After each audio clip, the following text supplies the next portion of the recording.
దీపాదాస్ మున్షి గారు, వారితో పాటు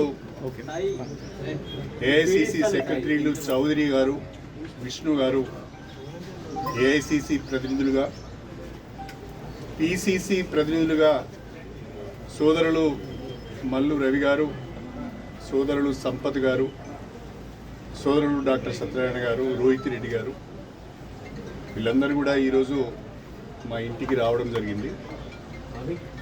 వారందరూ కూడా అటు ఏఐసి నుంచి ఏఐసిసి నుంచి ఇటు పిసిసి నుంచి మీరు పార్టీలోకి రావాలి, తెలంగాణలో కాంగ్రెస్ పార్టీని బలోపేతం చేయడానికి మాతో కలిసి పనిచేయాలని చెప్పి ఒక ఆహ్వానం నాకు ఇచ్చారు. నేను నా శ్రేయోభిలాషులు, నాతో ఇన్ని రోజులు కలిసి ప్రయాణం చేసిన కార్యకర్తలు, వాళ్ళందరితో కూడా మాట్లాడి త్వరలోనే నా నిర్ణయాన్ని చెప్తానని చెప్పి పెద్దలు దాస్ మున్షి గారికి తెలియజేయడం జరిగింది. In a day or two I will take a decision after consulting my followers and after consulting my well-wishers and my workers.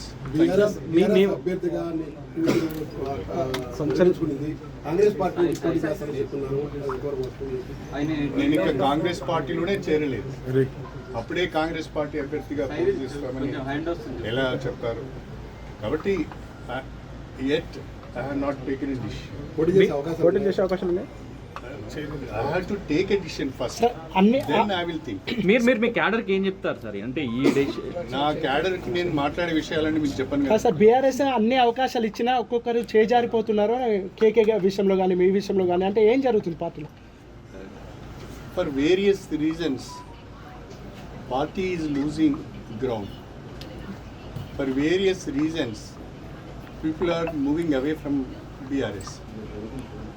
So, to serve the people and to do something for the constituency, we have to take a decision. We have to take a call.